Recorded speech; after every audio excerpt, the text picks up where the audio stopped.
नमस्कार, महादेव विद्या मंदिर senior secondary की ऑनलाइन क्लासेस में आपका स्वागत है।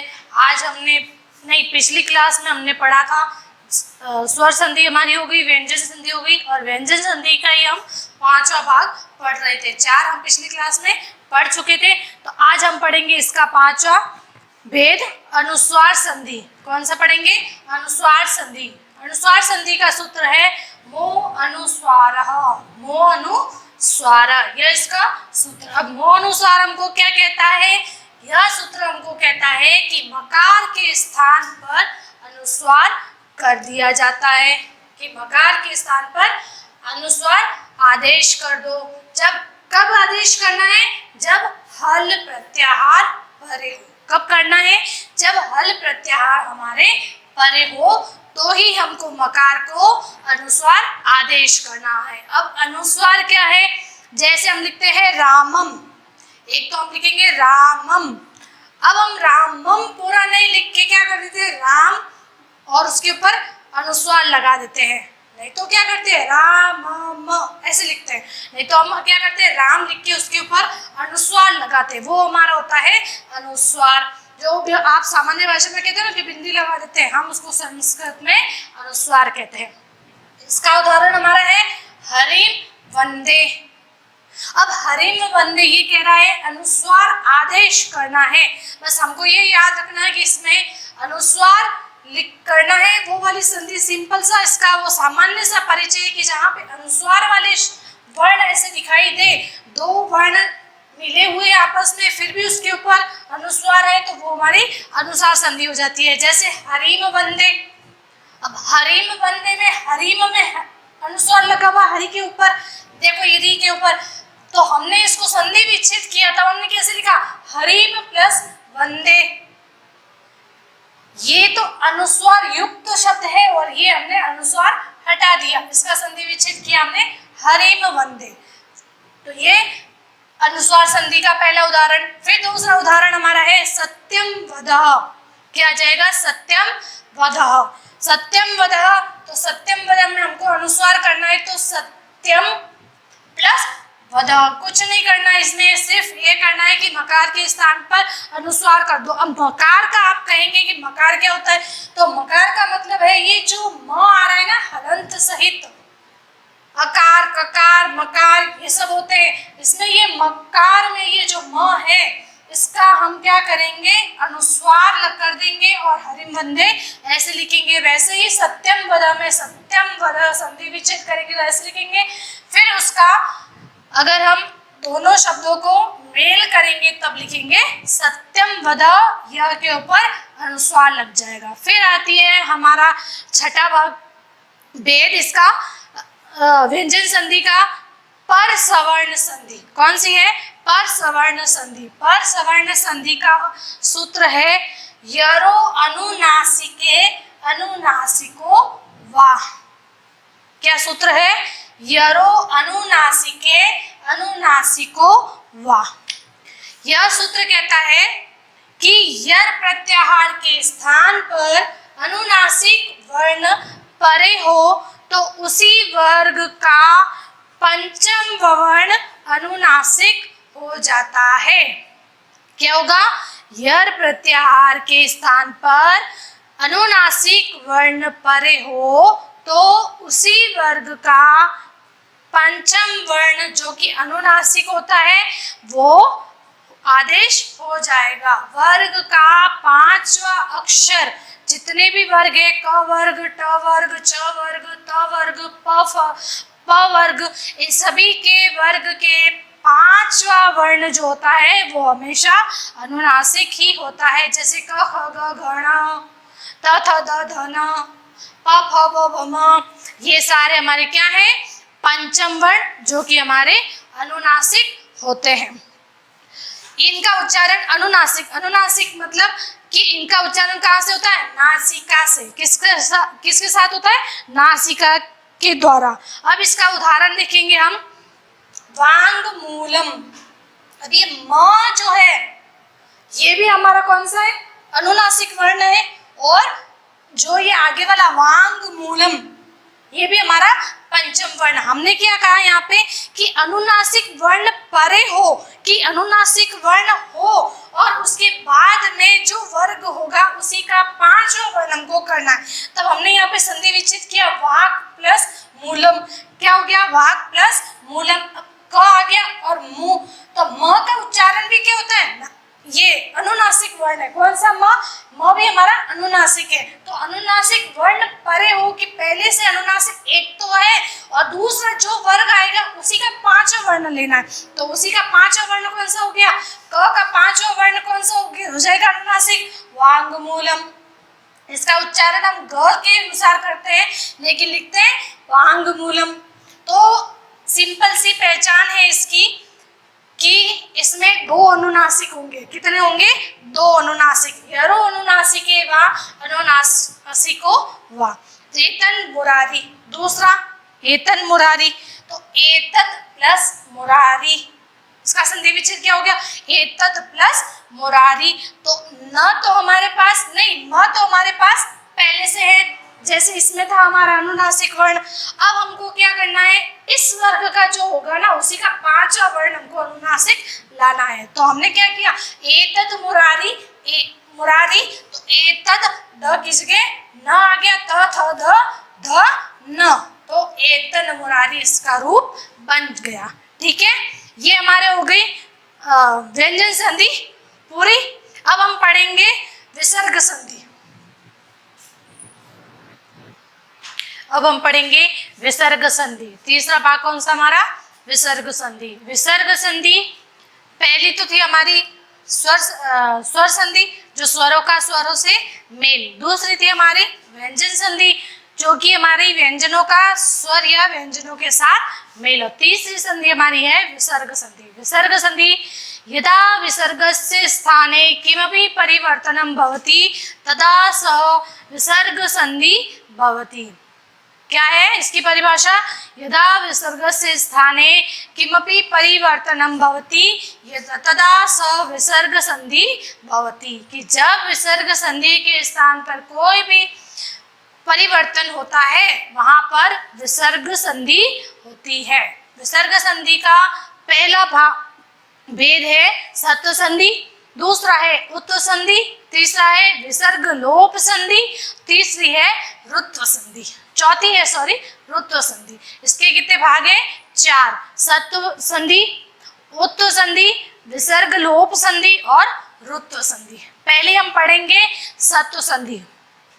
विसर्ग संधि की पहला भेद है सत्व संधि। सत्व संधि का सूत्र है विसर्जनीयस्य सह। क्या है, विसर्जनीयस्य सह। यह सूत्र कहता है यदि विसर्ग के बाद में च छ हो तो विसर्ग के स्थान पर स श तथा त थ हो जाता है।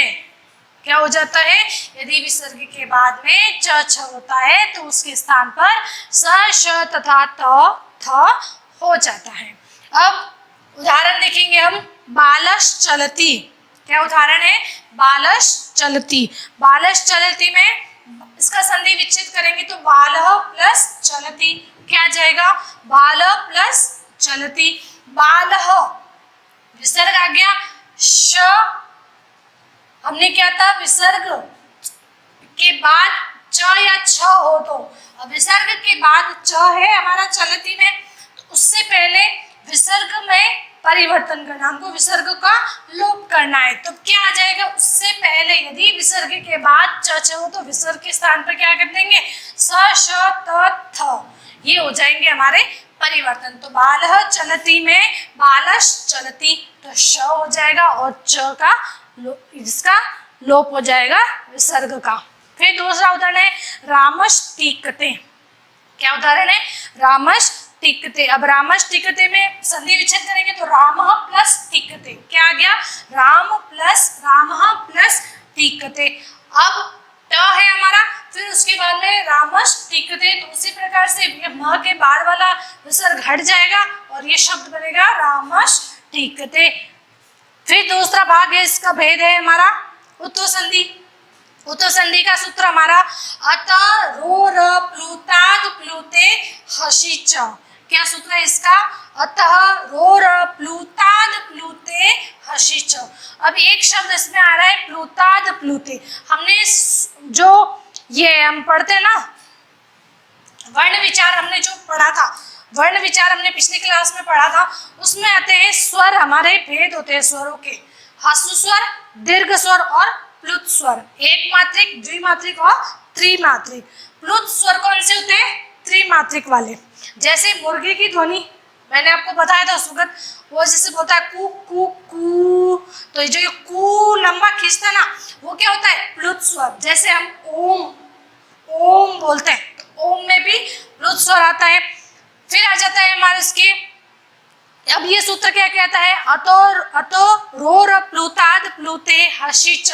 यदि विसर्ग के पहले अ और विसर्ग के बाद में ह्रस्व स्वर या अ आए तो वर्ग का तीसरा, चौथा, पांचवा वर्ण तथा य र ल व हो तो विसर्ग के स्थान पर तो विसर्ग में परिवर्तन होता है तथा अ के स्थान पर ओ हो जाता है। यदि विसर्ग के पहले अ और विसर्ग के बाद कोई भी ह्रस्व स्वर अ या वर्ग का तीसरा, चौथा, पांचवा वर्ण हो तो य र ल व हो जाता है।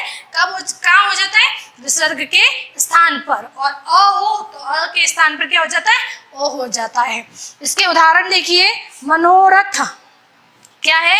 मनोरथ, तो मनः प्लस रथः, मनः प्लस रथः, तो मनो ओ आया और रथ, तो हमने क्या कहा था? अ के स्थान पर ओ कर दो, तो न में अ है, क्योंकि विसर्ग है तो ये व्यंजन हमारा आधा नहीं है, यह स्वर युक्त है, तो इसमें अ, तो ये हो जाएगा मनोरथ सॉरी मनोगतः, ये हमारा क्या हो जाता है? मनोगतः। दूसरा उदाहरण मनोगतः, मन को गया हुआ, तो मनः प्लस गतः क्या हो जाएगा? मनः प्लस गतः। विसर्ग हमारा, विसर्ग का लोप हो गया और विसर्ग के स्थान पर ओ हो गया। फिर पयोदः उसी प्रकार से, तो पयोद में पय प्लस दह, तो हो गया पयोदः। ये हमारी हो गई विसर्ग संधि। इसके दो पार्ट, अगला वाला भाग हमारा है, तीसरा हमारा इसका है, तीसरा हमारा भाग है विसर्ग लोप संधि। विसर्ग का तीसरा भेद है विसर्ग लोप संधि। इसका सूत्र है अतो अणि विसर्गस्य लोपः, अतो अणि विसर्गस्य लोपः।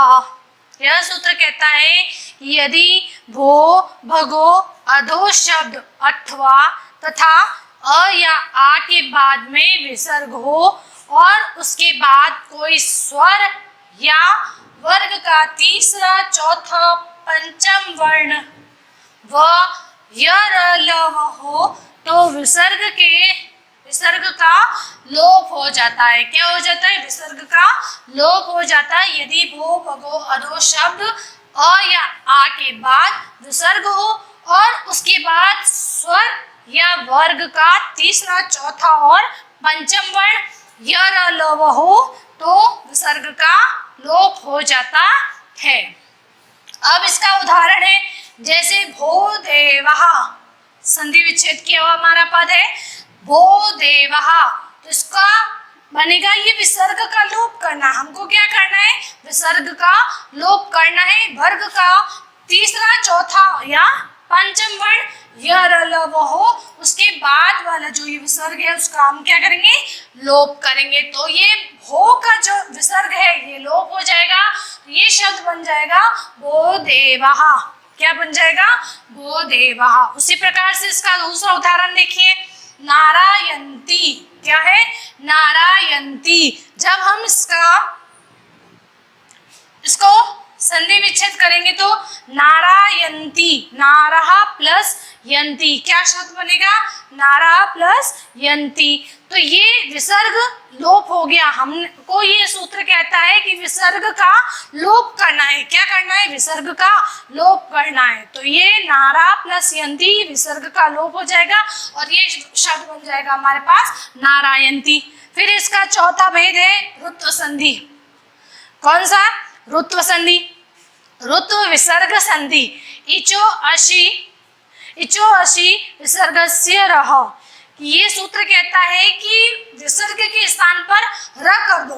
क्या कह रहे हैं ये सूत्र कि विसर्ग के स्थान पर र कर दो। यदि विसर्ग से पहले, कब करना है ये कि यदि विसर्ग से पहले अ या आ को छोड़ करके, अ या आ को छोड़ करके, कब विसर्ग से पहले जब कोई दूसरा स्वर हो तो विसर्ग के बाद स्वर या वर्ग का तीसरा, चौथा और पंचम वर्ण अथवा यह लव हो तो विसर्ग के स्थान पर र आदेश हो जाता है। क्या हो जाएगा? र आदेश हो जाता है। और ये र हमारा विकल्प से दीर्घ भी होता है। ये मैं लास्ट वाला उदाहरण बताऊंगी आपको, लेकिन पहले ये है कि विसर्ग को लोप नहीं करना है, हमको क्या करना है? विसर्ग के स्थान पर र करना है। ऋतु संधि में इस सूत्र के द्वारा विसर्ग के स्थान पर र आदेश हो जाएगा। जैसे नी प्लस वातः, यहाँ देखिए नी प्लस वातः, तो हमारा विसर्ग किस में बदलना है? र में। क्या बदलना है? र में। तो ये जो विसर्ग है ये लोप नहीं होगा, ये क्या होगा? निर्वातः। तो ये र किसके ऊपर? व के ऊपर चला जाएगा, तो ये हमारा हो जाएगा निर्वातः। उसी प्रकार से हमारा आ जाएगा यहाँ पे दूसरा उदाहरण है पितुः प्लस उपदेशः। कौन सा शब्द है? पितुः प्लस उपदेशः। तो ये हमारा इसका रूप बन जाएगा, इसमें भी र करना है हमको, तो पितुः विसर्ग हटा दिया, पितुरुपदेशः, ऊ में रू जुड़ जाएगा, र जुड़ जाएगा, तो क्या बन जाएगा? रू। तो ये हो जाएगा पितुरुपदेशः। फिर आगे आ जाता है हमारा तीसरा शब्द है निहि प्लस गतः। निहि प्लस गतः, तो ये विसर्ग उसी प्रकार से जिस प्रकार से निर्वात में और पितुरूपदेश में जुड़ा था, तो विसर्ग का लोप होके रस में जुड़ जाएगा, तो ये हमारा शब्द बन जाएगा निर्गतः। अब हमने कहा था कि ये तो हमने विसर्ग का र कर दिया, लेकिन ये र का लोप भी होता है और उसका दीर्घ स्वर बन जाता है। कैसे बनेगा? यह दीर्घ स्वर में परिवर्तित हो जाएगा। जैसे ये पुनर्रमते, इसका उदाहरण देखिए, पुनर्रमते। अब ये क्या है? र आधा है, स्वर रहित है, तो र का हमको लोप करना है, तो इस र का क्या हो जाएगा? लोप। और ये किसमें? दीर्घ में बदल जाएगा, तो ये किसमें? अ है, इसमें बदल जाएगा, पुनर्रमते। क्या शब्द बन जाएगा? पुनर्रमते, क्योंकि हमको दीर्घ स्वर होगा, र का लोप होकर स्वर जो होगा वो क्या हो जाएगा? दीर्घ। तो ये क्या बन जाएगा? पुनर्रमते। इस प्रकार से यह हमारी संधि कंप्लीट हुई है, यहाँ पर खत्म होती है संधि के तीनों भेद, और उनके भी तीनों भेद हमने पढ़े। और आप इसको पढ़िए और बहुत सारे उदाहरण करने की कोशिश करिए, और हमारी संधि यहाँ पर समाप्त होती है। अगर आपको वीडियो अच्छा लगे तो शेयर, सब्सक्राइब और कमेंट और लाइक जरूर करें।